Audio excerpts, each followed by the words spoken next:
Hey everyone, welcome back to our usual spot. Blake and I are here with coffee, and honestly, I just spent 5 minutes looking for my phone. It was in my hand the whole time. Oh no, that happens to me every single day. This morning, I put my keys in the fridge. The fridge, Zara. I still don't know why I did that. But it made me think about something interesting. Why do we forget small things so easily, but we remember other things forever? Right? Like, I can remember the smell of my grandmother's kitchen perfectly. I close my eyes and I can feel the warmth, smell the bread baking. But yesterday, I honestly cannot remember what I ate for lunch. It's so strange how memory works. Wow. Same. I can sing every word from songs I listened to 10 years ago, every single word. But then I walk into a room and I just stand there thinking, why am I here? What did I need? My brain is so weird sometimes. It really is. But you know what? Talking about memories is actually how we connect with people. Someone asks about your childhood, your first day at work, maybe your favorite trip, and suddenly you're sharing a part of yourself. Yes, but here's my problem. I want to share my stories, but in English, I get nervous. I worry about past tense, about choosing the right words. My mind goes blank, and I just say something boring like, it was nice. I do that too. I feel the pressure, and suddenly everything sounds wrong in my head. So today, Blake and I want to explore something together. How can we talk about our memories naturally, comfortably, confidently, without overthinking every word or worrying about perfect grammar? Let's figure this out together. Sound good? Okay, so Zara, what did you do last weekend? Anything fun? You know what? I honestly cannot remember clearly. I think I stayed home and watched something on my laptop, but the details feel so blurry now. Was it a movie, a show? I have no idea. My brain just deleted the information. Oh, that happens to me all the time. I went somewhere on Saturday. At least I think it was Saturday. Wait, no. Was it Sunday? I genuinely do not know anymore. The days just blend together sometimes. Maybe we both need more sleep, Blake. Seriously, when did you go to bed last night? Way too late. I was lying in bed, and suddenly I started thinking about an old school friend, someone I have not seen in years. I just kept remembering different moments with them. I could not stop my brain. Why did you think about that person? Did something remind you? I honestly do not know. Memories just appear sometimes without any reason. Like my brain just opens a random drawer and says, "Hey, remember this person from 2015?" Yes, that happens to me too. I'll be washing dishes or walking outside, and suddenly I remember something completely random, like a birthday party from when I was 7, or the way my aunt laughed at dinner once. Just small things that appear from nowhere. That's so interesting. When you remember these random things, are they happy memories or stressful memories? Mostly happy things, actually. Birthday parties, family dinners, jokes someone told me. Warm memories, the ones that make me smile a little bit. See, I'm the opposite. I remember embarrassing moments way more often than happy ones. Like that time I called my teacher Mum in front of everyone. Ugh. Or when I waved at someone who was not actually waving at me. My brain loves to replay those moments at 3 in the morning. Blake, that is so normal. Everyone does that. Embarrassing moments stick in our memory because emotions make memories stronger. When we feel something strongly, our brain holds onto it. Wait, really? So I'm not the only person replaying awkward conversations from 5 years ago? No, not at all. Everyone does that. You are completely normal. Okay, that actually makes me feel so much better. You know, talking about memories like this already feels easier than I expected. Right? It does. Let's keep going. Okay, so I want to understand something. How do I talk about different types of memories? Because sometimes someone asks me a personal question and I just freeze. My mind goes completely blank. What kind of questions make you freeze? Questions like, what is your favorite childhood memory? Or, do you remember your first day at school? I have so many small memories, but no big, clear story. I don't know what to say, so I just say something simple and boring. I feel exactly the same way, Blake. Some memories are very clear, like a photograph. You can see everything. But other memories are more like a feeling or a mood. They're soft and blurry. Yes, that's exactly it. Like, I remember the feeling of summer vacation when I was a child, the freedom, the heat, the long days. But I cannot remember specific days or specific events. Is that normal? Completely normal. That's called a general memory. And here's something helpful.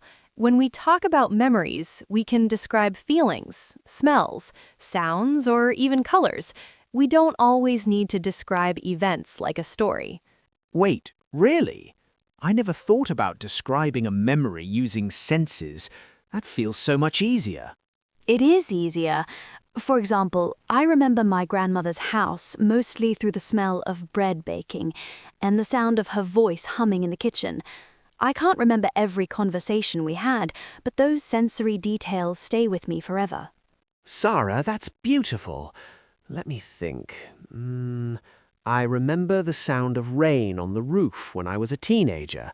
I used to lie in bed and just listen to it for hours. Does that memory make you feel calm or sad?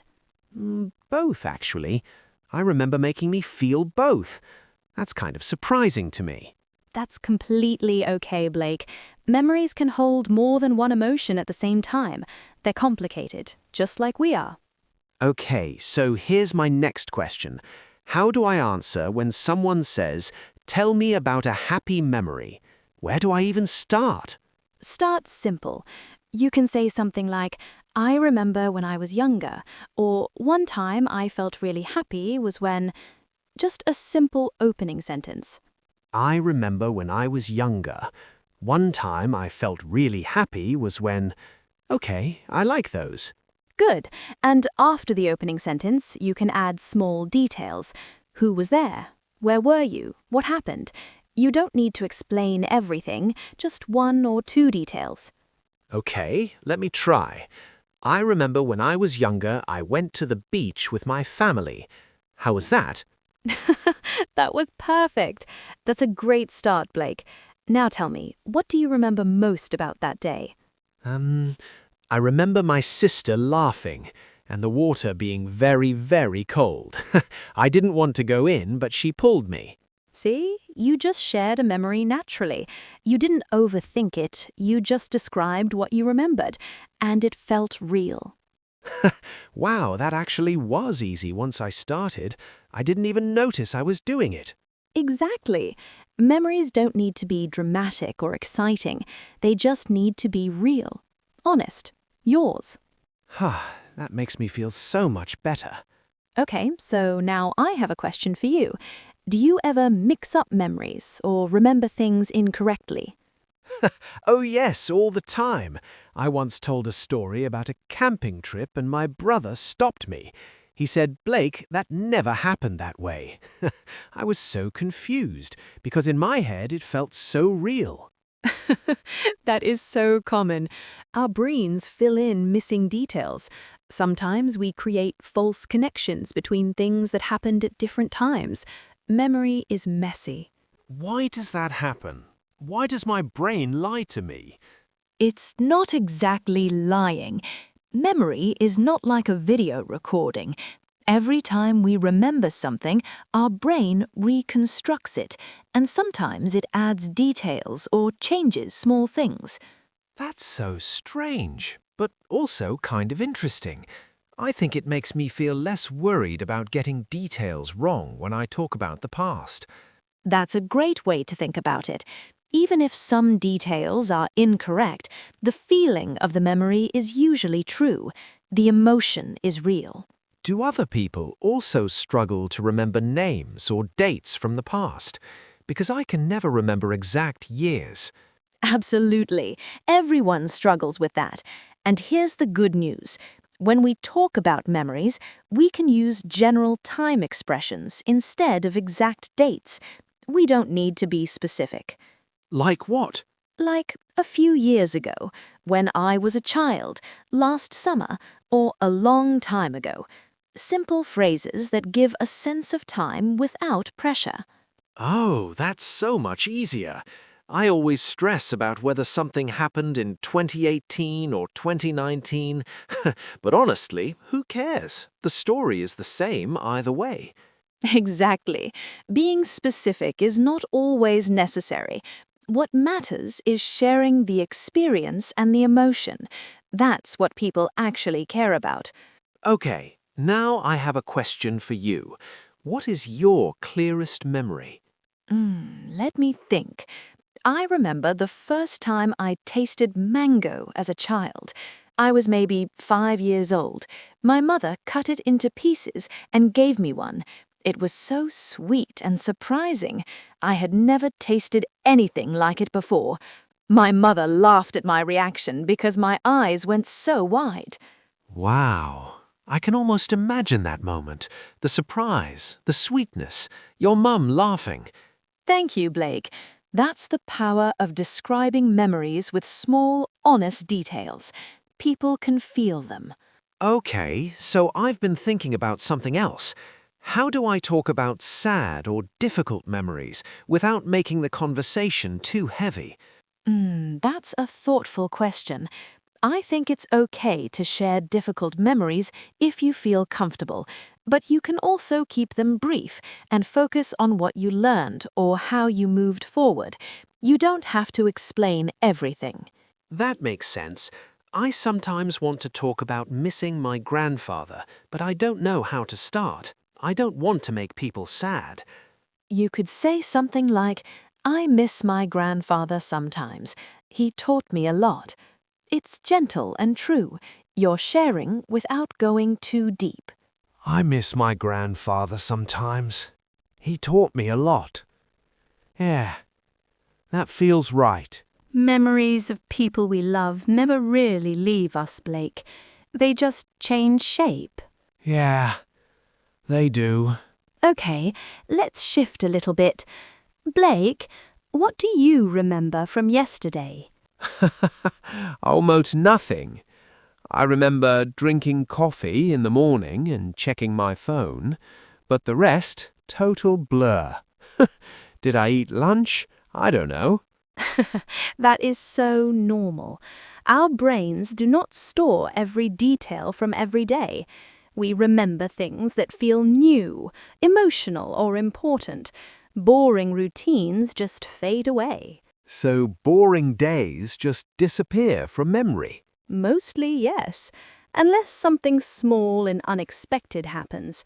That's why some random Tuesday from 3 years ago might be completely gone, but you remember the day you saw a rainbow on your way home. Huh. Maybe I should pay more attention to small moments, notice them more. That's a beautiful idea, Blake. Okay, I want to ask you something, and I want to ask everyone watching too. What is one memory that always makes you smile? It can be anything, big or small, just something that feels warm when you think about it. Take a moment. Think about it. We'll wait. I have many good memories from my childhood. Playing outside, no responsibilities, just freedom. Exactly. And here's a useful phrase, a long time ago. It means many years in the past. You don't need to give an exact year. I visited that place a long time ago. Maybe 10 years, maybe 15. I don't remember exactly, but it was a long time ago. Perfect example, Blake. Okay, here's a word I really like. Remind. It means to make someone remember something. Something triggers the memory and brings it back. This song reminds me of my brother. We used to listen to it together in the car. Every time I hear it now, I think of him. Ah, that's really touching, Zara. Music does that, doesn't it? It brings people back. It does. Okay, next word. Blurry. It describes a memory that is not clear, like when you try to see something through fog. Some of my memories are blurry now. I know something happened, but I cannot see the details anymore. Everything feels soft and unclear. That is completely normal, Blake. Memories fade over time. They lose sharpness. Okay, so what's the opposite of blurry? Vivid. It means very clear and strong, like you can see every detail, every color. Can you give an example? I have a vivid memory of my grandmother's voice. I can hear it perfectly in my mind. The tone, the warmth, everything. Wow, that's a beautiful sentence, Zara. Thank you. Now let's talk about general memory. It refers to a feeling or idea from the past without specific details. Okay, let me try. I have a general memory of feeling happy during summer vacation. I don't remember specific days, but I remember the overall feeling. That's perfect, Blake. You explained it and used it at the same time. I didn't even plan that. Sometimes the best examples just happen naturally. Okay, here's a phrase I want to share. Bring back. It means to make a memory return to your mind. Something pulls it forward. That smell brings back memories of my childhood home. Cookies baking, wood burning in the fireplace. Just one smell and suddenly I'm there again. I love that example. Smells are so powerful for memories. They really are. Okay, next word, detail. It means a small piece of information, a tiny part of the bigger picture. I cannot remember all the details from that day. I know we went somewhere and had fun, but the small pieces, they're missing now. That's normal. Our brains don't keep every detail forever. Here's another phrase. Look back. It means to think about the past. When I look back, I feel grateful for those experiences. Even the difficult ones taught me something. That's really wise, Blake. Okay, last one. Mix up. It means to confuse one memory with another. Sometimes I mix up events from different years. I think something happened in winter, but actually it was summer. My brain just combines things. That happens to everyone. Our brains are not perfect filing systems. You know, these words already make talking about memories feel less scary. I feel like I have tools now. You do have tools, Blake, and you're already using them. Okay, so I have a question. Where do people actually use this kind of language in real life? When do we talk about memories? Everywhere, Blake. Family dinners, conversations with coworkers, meeting new people, even texting old friends. Memories come up constantly in everyday life. Yes, that's so true. Sometimes a friend sends me a message like, "Do you remember when we went to that concert?" And I panic. I'm not sure how to reply in a natural way. I just stare at my phone thinking, what should I say? You could simply say, "Yes, I remember that. It was so much fun." Or if it's blurry, you could say, "I remember parts of it. Remind me what happened." Both responses are smooth and real. Yes, I remember that. It was so much fun. I remember parts of it. Remind me what happened. Those feel really natural. I like them. Good.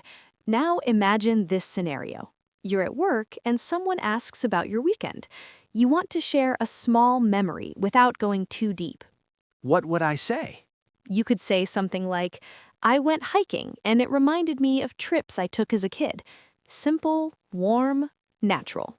I like that. It sounds natural and not too personal, like you're sharing something, but you're not opening your whole life. Exactly. Sharing memories in small ways helps build connection without oversharing. You're giving people a piece of yourself, but you're keeping boundaries too.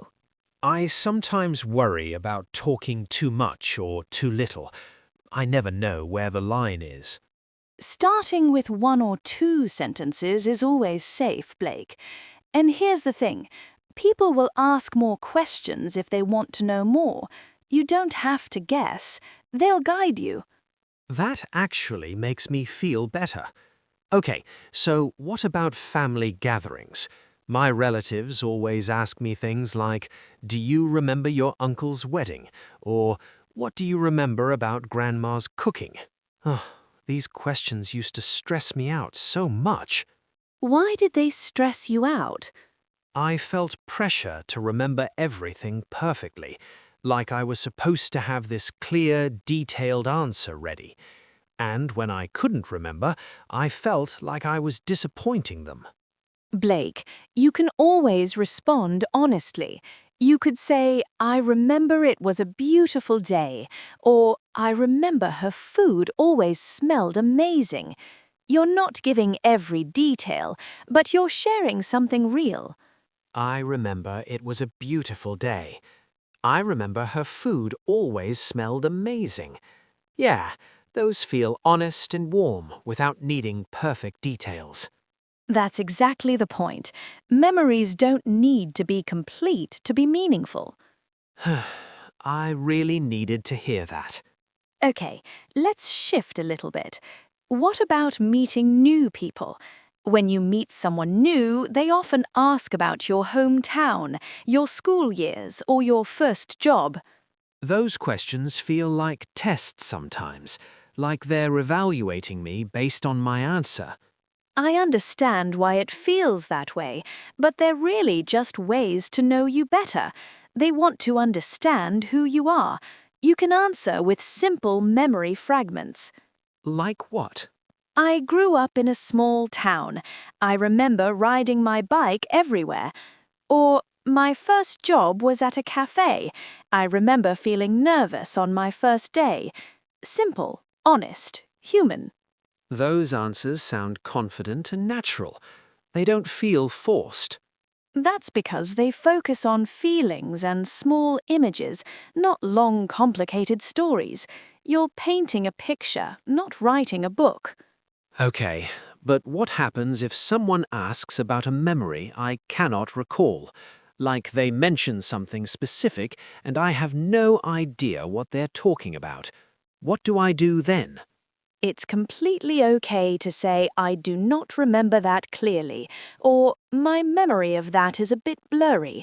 Honesty is always the right choice. Really?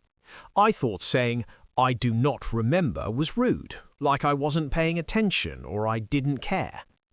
No, Blake. Honesty is never rude. And actually, sometimes not remembering something perfectly makes the conversation more relaxed and human. It shows you're real, not a robot with perfect memory. Okay, that's a relief. You know what? Let's try something. Imagine you're sitting in a cafe like this one. You're with a friend and they ask you, "What is your happiest memory from last year?" What would you say? The answer doesn't need to be big or dramatic. It could be something small. A quiet walk, a good meal, a conversation that made you laugh. Just something that felt warm. Think about it for a moment. What comes to your mind? We'll wait. Take your time. You know what, Zara?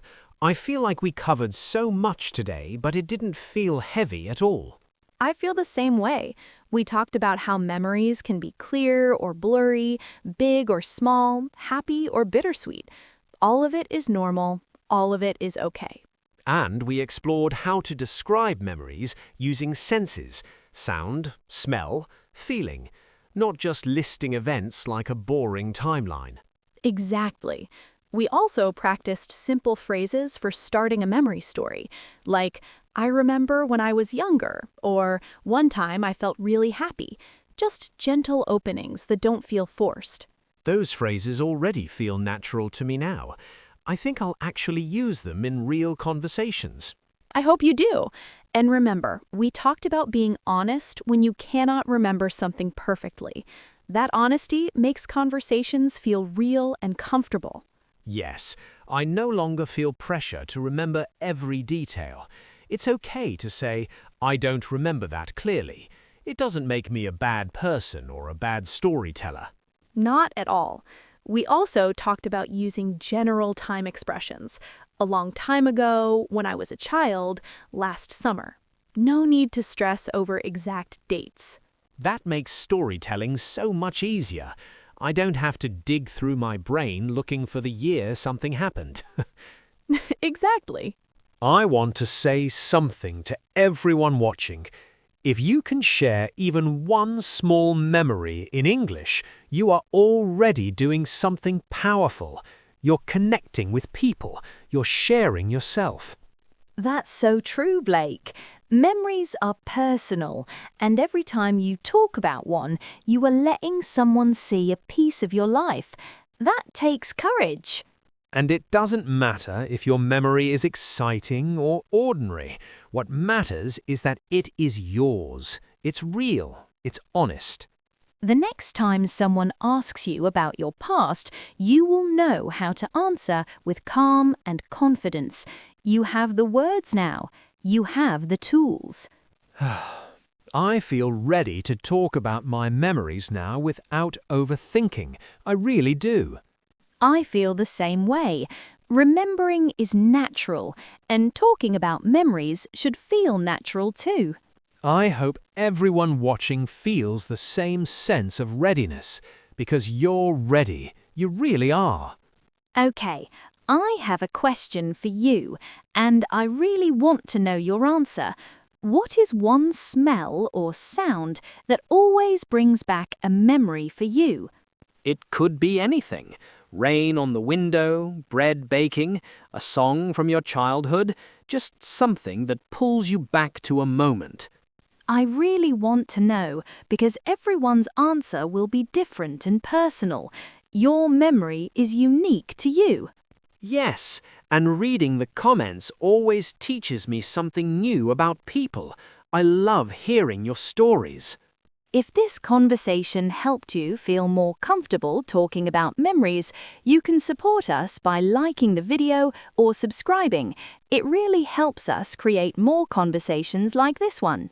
And we read every comment. We love hearing from you. So tell us, what memory comes back when you hear a certain sound or smell? We will be waiting to read your answer.